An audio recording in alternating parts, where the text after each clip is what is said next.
Hello students, CBSE 2024 का बड़ा interesting question. 3 point charges हैं Q1, Q2 और Q3।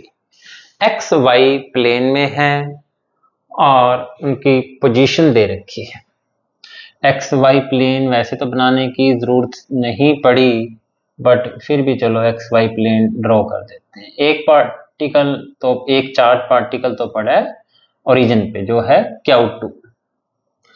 Q3 चार्ज पार्टिकल पड़ा है D0 पर। D0 होती है ये x coordinate D, y coordinate 0, और Q1 पड़ा है -D0 पर। Q1 और Q3 आइडेंटिकल हैं। Q1 एंड Q3 एक जैसे ही चार्जेस हैं और Q2 पॉजिटिव है। कहता है Q1 की क्या नेचर होगी, वही Q3 की होगी, और क्या मैग्नीट्यूड होगा कि इस सिस्टम की Q1, Q2, Q3 की पोटेंशियल एनर्जी 0 हो जाए। ठीक है बच्चों, तो पहले पोटेंशियल एनर्जी जानते हैं होता क्या है। पोटेंशियल इनटू में चार्ज को लाने में किया गया वर्क डन पोटेंशियल एनर्जी के फॉर्म में स्टोर हो जाता है। जो हमें सिस्टम दे रखा है उसकी पोटेंशियल एनर्जी होगी पहले और दूसरे चार्ज की पोटेंशियल एनर्जी, फर्स्ट चार्ज और सेकंड चार्ज, फर्स्ट और थर्ड, और सेकंड और थर्ड चार्ज। इन तीनों का सम किसके इक्वल आना चाहिए? 0 के इक्वल आना चाहिए। बच्चों, एक चार्ज पॉजिटिव दे रखा है, अंदाजा हम ये लगा, इन दोनों चार्जेस को अपन क्यों मान लेते हैं। हमें ये नहीं पता कि पॉजिटिव चार्ज है या नेगेटिव चार्ज। वैसे बीइंग ए लॉजिकली मैथमेटिकली हम कह सकते हैं कि इन तीनों का सम तभी 0 होगा जब ये तो पॉजिटिव दे दिया, जब ये चार्ज दोनों नेगेटिव होंगे तभी 0 होगा। हमको नहीं पता, लेकिन आंसर अपने आप नेगेटिव में आएगा। और उस चार्ज का मैग्नीट्यूड भी पता लगाना है, Q1 का, यानी कि Q पता लगाना है। तो V इंटू Q फार्मूला, जो वैसे जनरल फार्मूला क्या बना देते होते हैं पोटेंशियल एनर्जी का, K Q1 Q2 बाय में R। K क्या है बच्चों? 1/4 पाई एप्सिलॉन नॉट। यहाँ कोई वैसे कैलकुलेशन की जरूरत नहीं पड़ेगी, K लेके ही चलेंगे।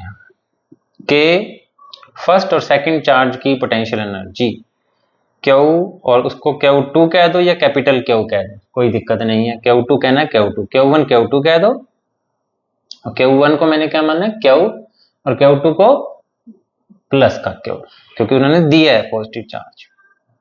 अपॉन में इनके दोनों के बीच की दूरी D। पहले और थर्ड चार्ज की बात हो रही है, तो ये हो जाएंगे K Q Q, अपॉन में इनके बीच की दूरी हो जाएगी D minus minus D 2D। और सेकंड और थर्ड चार्ज की बात करें तो सेकंड और थर्ड चार्ज में जो होगा, सेकंड चार्ज तो है Q2 कह दो चाहे, Q पॉजिटिव चार्ज है, ये Q का हमें पता नहीं है, इसका पता लगाना है। और इनके बीच का डिस्टेंस हो गया D, और इन सब का सम किसके इक्वल होना चाहिए? 0, so that potential energy of the system become 0। दो एक्सप्रेशन एक जैसे हैं, दोनों जुड़ जाएंगे। 2K Q upon D plus K Q square upon 2D is equal to 0। अब अपने को बच्चों इसको सोल्व करना है, बिल्कुल सिंपल है। ये उधर जाके माइनस का हो जाएगा, चाहे किसी के एक एक्सप्रेशन को उस साइड ले जाओ। 2K Q upon D equal to minus K Q square by 2D। K से K कट जाएगा, K से K कट गया, एक Q से Q कट गया, D से D कट गया। कट कटा के मेरे पास आ गया, इधर तो पड़ा 2, Q से Q कट चुका है, एक कैपिटल Q बचा इधर, और कोई नहीं बचा। इधर बचा माइनस का साइन, K कट चुका है, एक Q की पावर कट चुकी है, और नीचे बचा है D से D भी कट चुका है, 2 बचा है। तो जो Q चार्ज होगा वो नेगेटिव होगा और 4 गुना होगा Q2 चार्ज का। तो आंसर आ गया बच्चों अपना, एक तो माइनस चार्ज होगा और वो 4 गुना, या यूं कहें कई बुक्स में, मोस्टली बुक्स में ये प्रॉब्लम है कि जो बीच वाला चार्ज होगा इन दोनों का चौथा हिस्सा होगा। ये प्रॉब्लम बुक में है ऐसी मिलती जुलती सी, बट थोड़ा सा सीबीएसई चेंज करता है, कोऑर्डिनेट अपनी मर्जी के दे दिए, चार्जेस का नाम Q1 Q3 रख दिया। तो बच्चों सिस्टम की पोटेंशियल एनर्जी जीरो होने के लिए अगर एक चार्ज पॉजिटिव है दूसरे को नेगेटिव होना ही पड़ेगा, तभी सम जीरो बनेगा। तो थैंक यू बच्चों, जुड़े रहें सीबीएसई फिजिक्स के साथ।